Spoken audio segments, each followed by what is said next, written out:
Բարև ձեզ հարգելի հեռուստադիտողներ։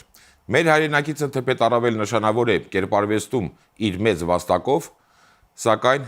միաժամանակ պետք է նշեմ, որ նա նաև իր որոշակի դերակատարումն է ունեցել հայոց ազատագրական պայքարում։ Հայրորդիներ հաղորդաշարի այսօրվա հաղորդում նվիրված է Փանոս Թերլեմեզյանին։ Մեր հաղորդման հյուրերն են Հայաստանի ազգային պատկերասրահի գիտաշխատող արվեստագիտության թեկնածու Քնարիկ Ավետիսյանը եւ մեր հանրապետության Գիտության ազգային ակադեմիայի պատմության ինստիտուտի առաջատար գիտաշխատող պատմագիտության դոկտոր պրոֆեսոր Սուրեն Սարգսյանը։ Բարեկալուց հարգելի բարեկամներ, շնորհակալություն հրավեր ընդունելու համար։ Այժմ դիտենք փոքրիկ ակնարկ նվիրված Փանոս Թերլեմեզյանի կյանքի եւ գործունեությանը եւ շարունակենք մեր հաղորդումը։ Նշանավոր նկարիչ Փանոս Թերլեմեզյանը ծնվել է Վանի Այգեստան թաղում 1865 թվականի մարտի 3-ին։ 1880-ից 85 թվականներին սովորել է Մկրտիչ Պորտուգալիանի Վանի կենտրոնական վարժարանում։ Անդամակցել է արմենական կազմակերպությանը, զբաղվել զենքի փոխադրմամբ։ 1886-ից 89 թվականին դասավանդել է Վանի դպրոցներում։ 1889, 90 եւ 91 թվերին ձերբակալվել է թուրքերի կողմից, դատապարտվել մահապատժի։ 1893 թվականին փախել բանտից։ 1895-ից 97 թվականներին Խրիմյան հայրիկի թոշակով սովորել է Պետերբուրգի գեղարվեստը խրախուսող ընկերության դպրոցում։ 1897-ից 98 թվականներին թուրքական կառավարության պահանջով ձերբակալվել է։ 1899-ից 1904 թվականներին սովորել է Փարիզի Ռուդոլֆ Ժուլիանի ակադեմիայում։ 1905-ից 8 թվականներին դասավանդել է Թիֆլիսի Ներսիսյան եւ Հովնանյան դպրոցներում։ 1908-ից 10 թվականներին ապրել եւ ստեղծագործել է Փարիզում։ 1910-ից 15 թվականներին Պոլսում։ Ակտիվ մասնակցել է 1915 թվականի Վանի ինքնապաշտպանությանը, եղել ինքնապաշտպանական մարմնի անդամ։ 1916 թվականին ստեղծված Հայ արվեստագետների միության հիմնադիր կազմակերպիչներից է։ 1920-ից 23 թվականներին ապրել եւ ստեղծագործել է Իտալիայում եւ Փարիզում։ 1923-ից 28 թվականներին Ամերիկայի Միացյալ Նահանգներում։ Ամենուր կազմակերպել է անհատական ցուցահանդեսներ։ Ամերիկայի Միացյալ Նահանգներում գրել է կտակ, որի համաձայն իր ստեղծագործությունները նվիրաբերել է Հայաստանի ազգային պատկերասրահին։ 1928 թվականին Խորհրդային Հայաստանի կառավարության հրավերով հայրենադարձվել է։ Վախճանվել է 1941 թվականի ապրիլի 30-ին։ Թաղված է Կոմիտասի անվան պանթեոնում։ Ավելի քան 1000 նկարի հեղինակ է։ Փանոս Թերլեմեզյանը Հայաստանի արվեստի վաստակավոր գործիչ է։ Պարգևատրվել է աշխատանքային կարմիր դրոշի շքանշանով։ Նրա անունով է կոչվում Երևանի գեղարվեստի ուսումնարանը։ Հայաստանի Հանրապետությունում թողարկվել է նամականիշ։ Հուշերի հեղինակ է։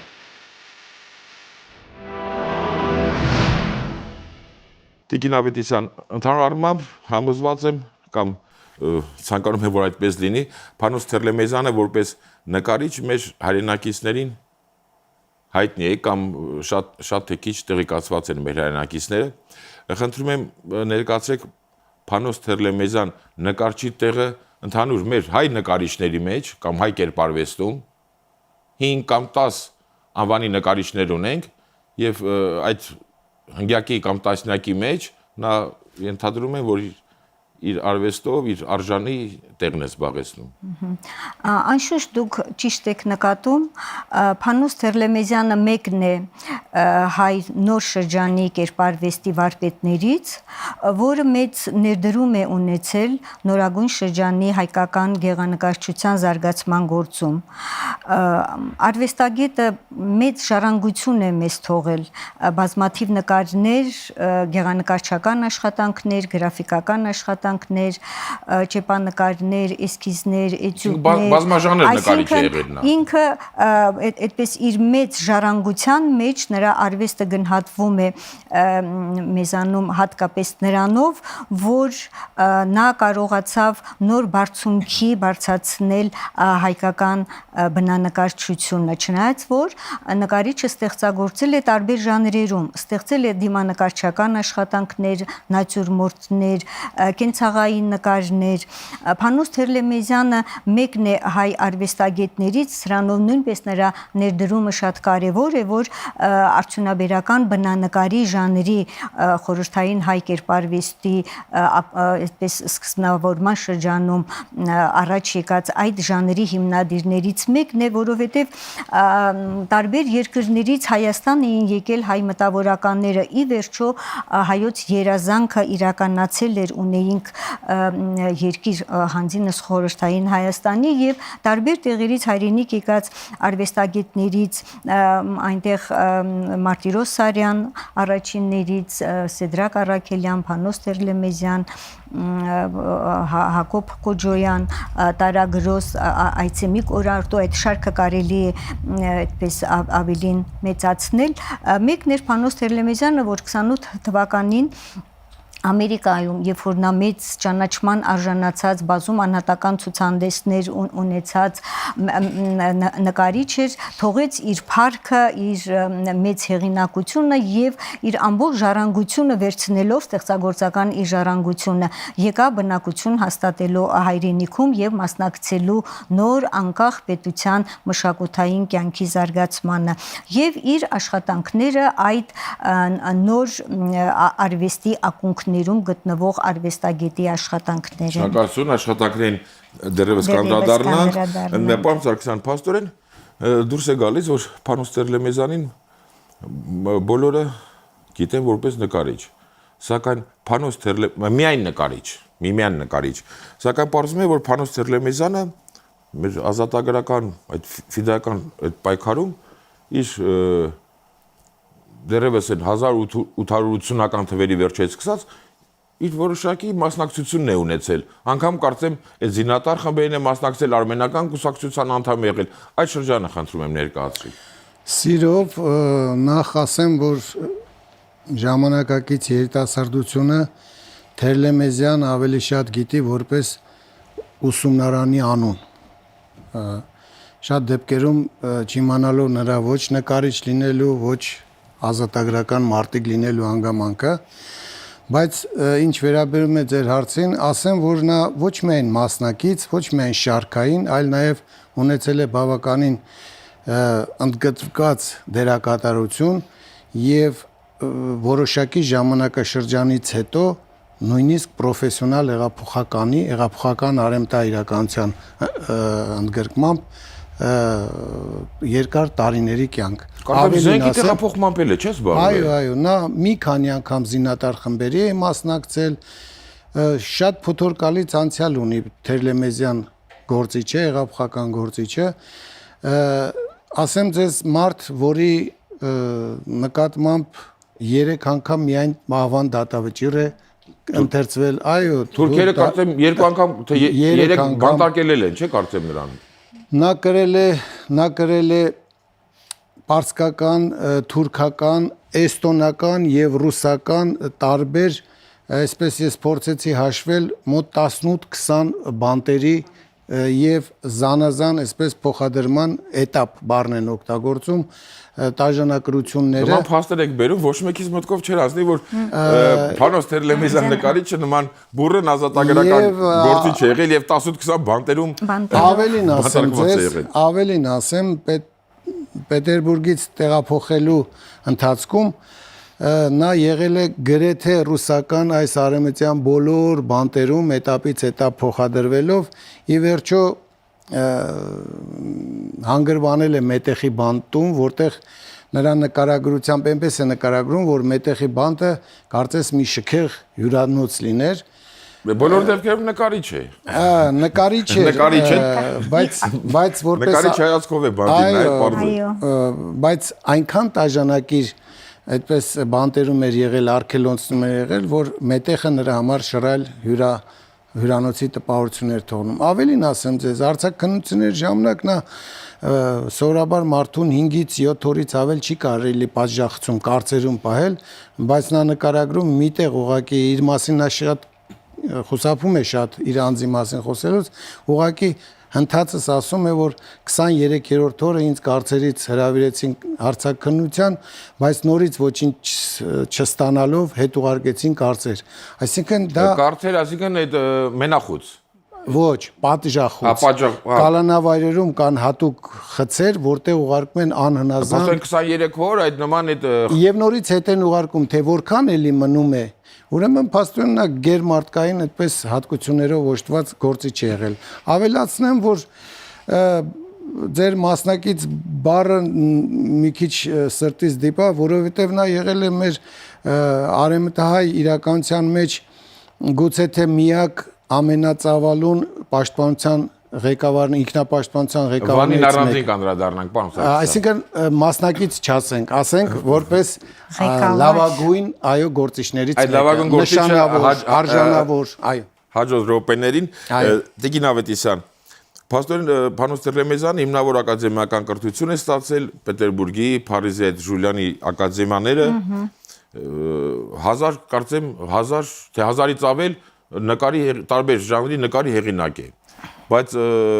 նրան դուք արդեն ձեր խոսքում նշեցիք Տերլեմեզյանի կերպարվեստում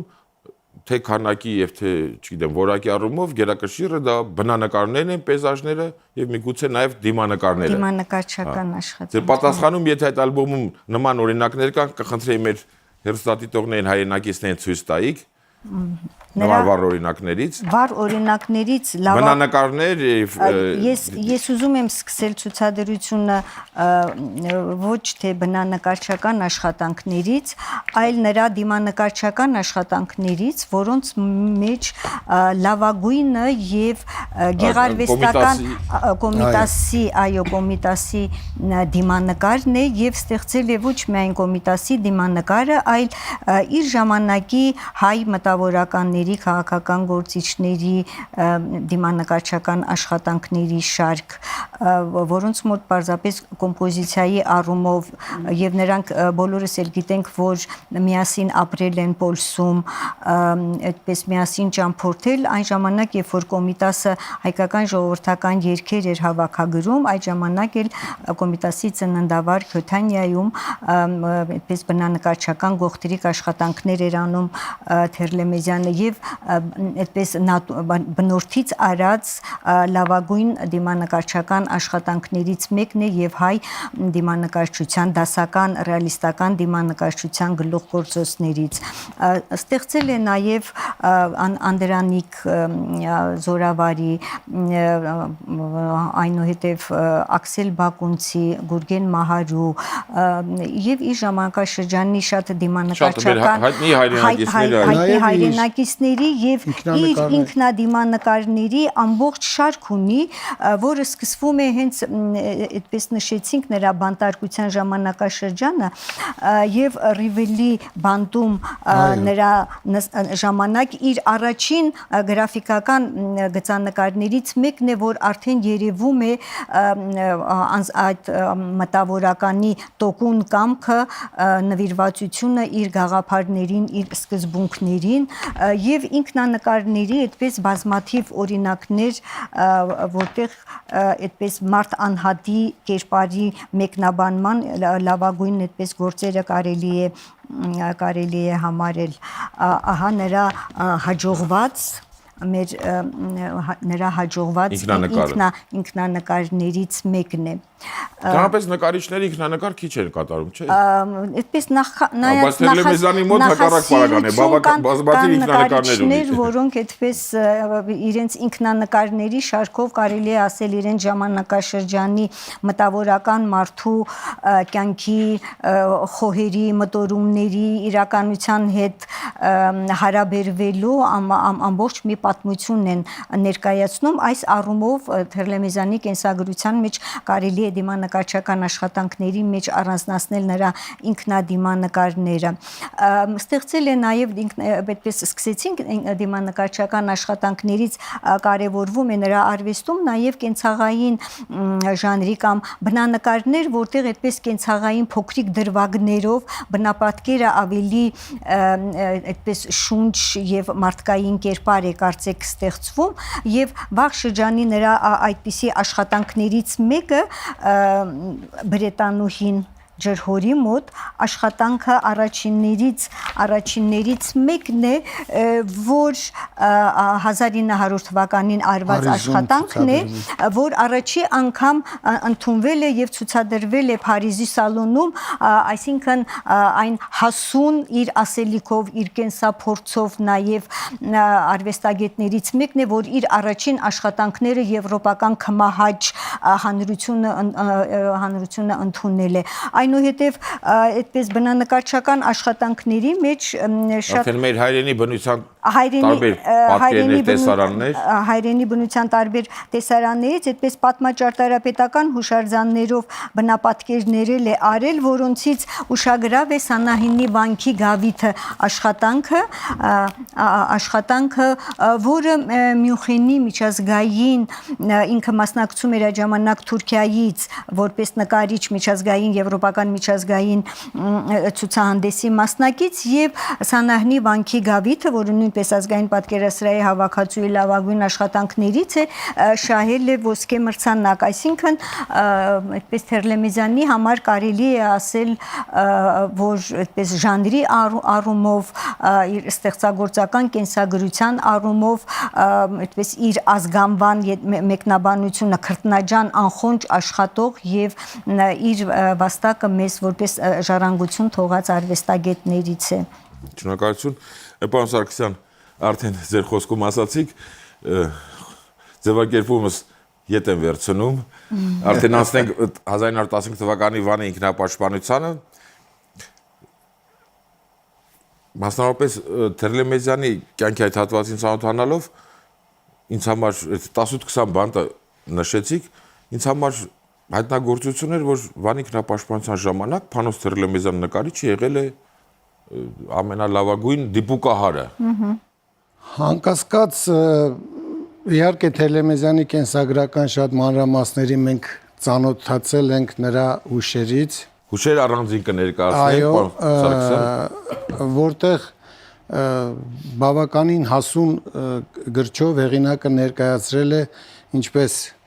ազգագրական, ազգային արժեքներ ներկայացնող զանազան երևույթներ, այնպես էլ ազատագրական շարժումը իր խորքի, իր արմատների մեջ, իր ակունքներից սկսած։ Հետաքրքիր է նրա դիտարկումները նաև ներկուսակցական գզվրտոցի, նրա մերժողական դիրքորոշումը, անկեղծ ասած պատմական հերվից ես հերոսության դրվագ եմ տեսնում Թերլեմեզյանի մոտ, որ 37 թվականին հաջորդող տարիներին գրված այս հուշերում նա կարողացել է շրջանցել կուսակցական դոգմատիզմը ու ներկայացնել այնպիսի երևույթներ, որպեսզի ինչպիսիք այն ժամանակ իշտակելն անգամ դատապարտվում էին իշխանությունների կողմից։ Խոսքը Վանի հերոսական ինքնապաշտպանության մասին է 15 թվականի, որի արդյունքում եթե նկատի ունենանք նաև մուսալերցիների ինքնապաշտպանությունը, բայց մասշտաբները անհամեմատ մեծ էին, միակ արդյունավետ ինքնապաշտպանությունն էր, որի արդյունքում փրկվեց 150 հազարից ավելի վասպուրականի հայությունը, ղեկավարներից մեկը Մկրտիչ Փանոս Թերլեմեզյանն էր։ Նրան հրավիրեցին ստեղծված ղեկավար մարմինը, Արմենակ Եկարյանի գլխավորությամբ ստեղծված, ղեկավարեցին որպես ուրեմն ամենալավ կազմակերպիչներից մեկը եւ նա այնքան դիպուկ, այնպիսի ճշգրիտ դիտարկումներ ներկայացնում ինքնապաշտպանության յուրաքանչյուր ղեկավարին, որ պարզապես կարծես թե լուսանկարային ճշմարտությամբ, այո, բնութագրում լուսանկարային ճշտությամբ դրվում է մեր առջև։ Թերլեմեզյանը իսկ նրա դիպուկահար ձեր իշտակած դիպուկահարության մասին նորություն չէր, նա դեռևս դպրոցական տարիներից միշտ զբաղվում էր որսորդությամբ, շատ վարժ էր զինավարժության մեջ, իսկ հետագայում արդեն նրա ֆիդայական, այսպես զինատարության եւ այլն ամբողջ կյանքի ընթացքում նա եղավ ու մնաց հարազատ զենքին, միայն թե որոշ ժամանակ հարազատ դարձավ վրցիներին, բայց նրա ձեռքը, նկարչի ձեռքը երբեք էլ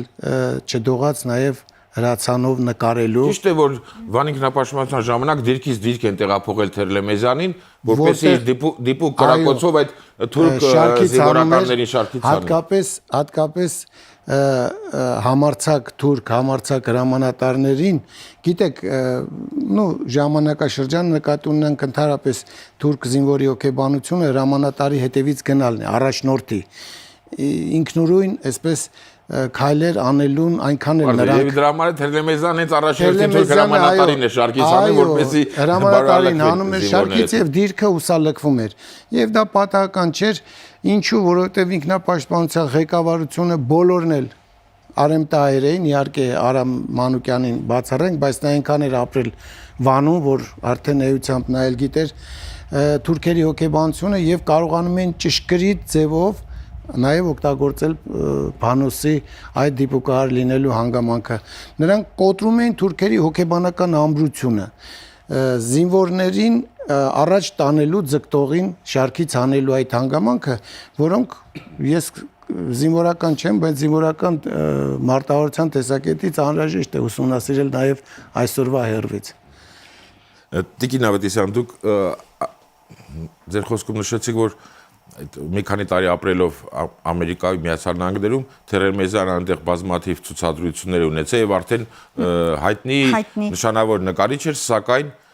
այդ ամենը թողնելով նա հայրենադարձվեց եւ վերադարձավ Երևան, ընդրում կարծեմ նա կտակել էր գրել, չէ, որ իր բոլոր նկարները, ստեղծագործությունները ունեցվածքը ժառանգում է հայրենիքին եւ մեր հանրապետության թանգարանին։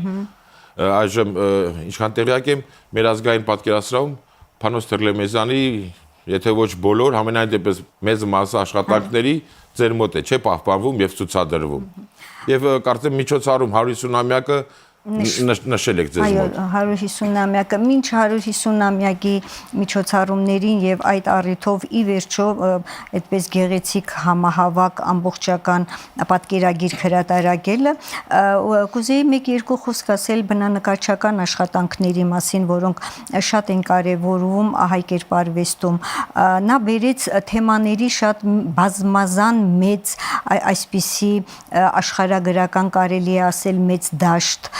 եւ բնանկարչական աշխատանքներում էր հատկապես, որ Թերլեմեզյանի ռեալիստական ուղղության մտածողության մեջ մենք տեսնում ենք նաեւ որոշ միտումներ իմպրեսիոնիզմից եկող եւ դարասկզբի կերպարվեստում հիմնականում հիշատակվում է Եղիշետ Թադևոսյանին նորագույն ուղղություններին հետնորդ լինելու համար, այդպես Վարդգես Սուրենյանցին, բայց այդպես նորագույն շրջանի հայ կերպարվեստը եվրոպական ավանդույթը հայ կերպարվեստ բերելու գործին մասնակից է նաև իր արվեստով Փանոս Թերլեմեզյանը իր բնանկարչական աշխատանքներում։ Խնդրի այդ գիրքը պահեք, շապի կտեսնեն մեր հայրենակիցները։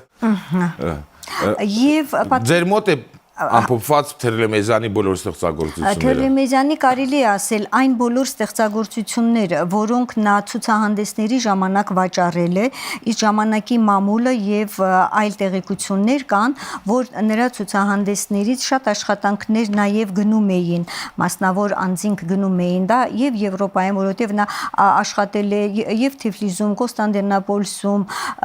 Ֆրանսիայում, Իտալիայի, ԱՄՆ-ի տարբեր քաղաքներում եւ կազմակերպած իր ցուցահանդեսներից այն աշխատանքները, որոնք գնվել է եւ գաղթի ճանապարհին էլ որոշ գործեր նա այդպես կորցրել է, կորուստներ է ունեցել, այն ամենը, ինչը նա կարողացել է իր հետ բերել հայրենիք 28 թվականին Հայաստան վերադառնալու ժամանակ, այդ բոլորը նա նախորոք դեռևս հայրենիք գալուց այդպես 4 տարի առաջ իր հայրենասերի պարտքը կատարեց եւ կտակեց իր հայրենիքին։ Հա, այդպես այդ հարցում էլ նա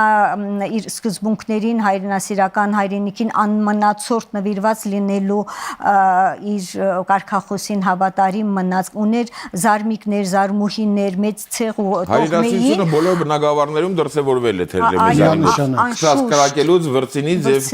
հայրենիքին նվիրել։ Որի զարդապսակը ներողություն ես կհամարեի նրա կտակը։ Երբ քայքայված ավեր ու ավար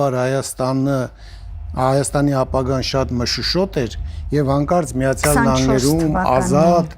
այսպես հանգիստ կյանքում հանգարց այդպիսի կտակ։ Ես կարծում եմ, որ դա համազգային մտածողության ամենաբարձրագույն Այո։ դրսևորում է եւ պիտի Օրինակ բոլորիս։ այո, պիտի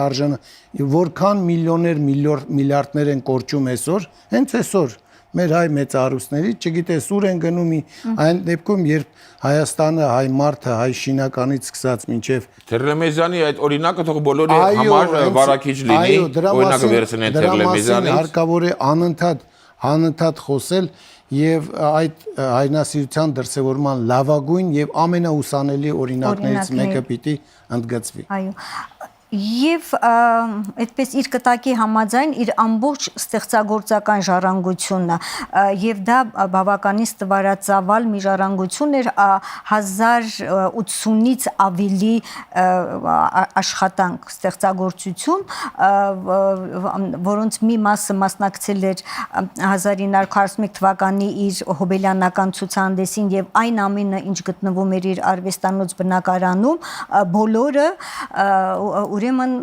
բերվեց ազգային այն ժամանակ պետական պատկերասրահ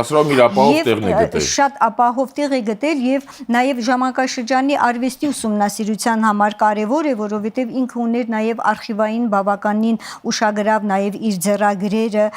նամակները, լուսանկարները եւ շատ բազմազան նյութեր, դեկորատիվ կիրառական արվեստի նյութեր Վան Վասպուրականի 18-19-րդ դարերի եւ ասեղնագործության օրինակներ շատ նուրբ շատ վայր Տիկին Մտիսյան այդ բոլորին փաստեր մեր հայրենակիցներ կարող են գալ պատկերացնել եւ իրենց աչքով տեսնել, ծանոթանալ այդ ամենին։ Պարոն Սարգսյան, եւ ավարտելով մեր հաղորդումը, խնդրում եմ արդեն մեր հայրենակիցներին ցույց տաք, դա նորատիպ հուշերն են Փանոս Թերլեմեզյանի։ Վերջերս իհարկե հուշերին ես ծանոթ էի շատ վաղուց, դեռ թեկնածուական ատենախոսության ժամանակ հուշաձեռագրային բաժնում էր պահվում, պատկերասրահի մի մասը մեքենագիր էին 400 էջ, 700 էջ ձեռագիր վիճակում։ Լավ էր, որ վերջերս Ռամկավոր ազատական կուսակցությունը գումար տրամադրեց եւ կարողացանք սեղանին դնել այս հուշերի գողտրիկ հատորը եւ վստահեցնում եմ ցանկացած հայ մարդու, եթե նա սկսի չի կտրվի գրքից մինչև չհասցնի վերջին էջին, գրված է շատ հարուստ լեզվով, նրա մեջ բազմաթիվ են թեմաները, թեմատիկաները, կարծես թե ոչ միայն նկարիչ է այս հուշերի հեղինակ, այլ նաև ազգագրագետ, այլ նաև պատմաբան, հեղափոխական գործիչ, քաղաքական, չգիտեմ, վերլուծաբան, կուսակցական քննադատ, հա, այնպես որ համոզված եմ ընթերցողների շրջանում այս հուշերը բավականին մեծ հետաքրքրությամբ են ընդունվել։ Միանշանակ, առավել եւս որ մենք հնարավոր կարծացե հորդորենք որպես անպայման ընթերցել այս հուշերը։ Երաշխավորում ենք Սփյուռքում գոնե մեծ այսպես արձագանքի արժանացավ։ Ցավոք սրտի մեզանում դեռևս ընթերցանությունը կաղում է, բայց վստահ եմ, որ ով սկսի անմիջապես կձգտի շարունակել։ Եղավ, հարգելի բարեկամներ, կրկին շնորհակալություն հաղորդմանը մասնակցելու ձեր պատրաստակամության համար։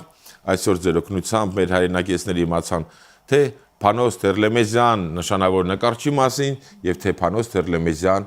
ազգային գործի ֆիդայական պայքարի գործի մասին եւ ամենակարևորը հայրենասեր մարդու հայի մասին, ով իր ողջ արվեստը եւ ունեցվածքը կտակեց, ժառանգեց իր հայրենիքին։ Եվ հաղորդումը եզրափակեմ մեր օրերի նշանավոր արվեստաբան Շահեն Խաչատրյանի հետևյալ բնութագրմամբ։ Թերլեմեզյան նկարիչը այն անհատներից է, որոնք իրենց ժամանակի եւ մայր ժողովրդի կյանքի հետ են ընթացել, ոչ միայն ստեղծագործական իմաստով, այլև իրենց ողջ կյանքով։ Հարգելի հեռուստադիտողներ, հայորդիներ հաղորդաշարի այսօրվա հաղորդումը նվիրված էր Փանոս Թերլեմեզյանին։ Առայժմ այսքանը, ճանաչենք հայորդիներին։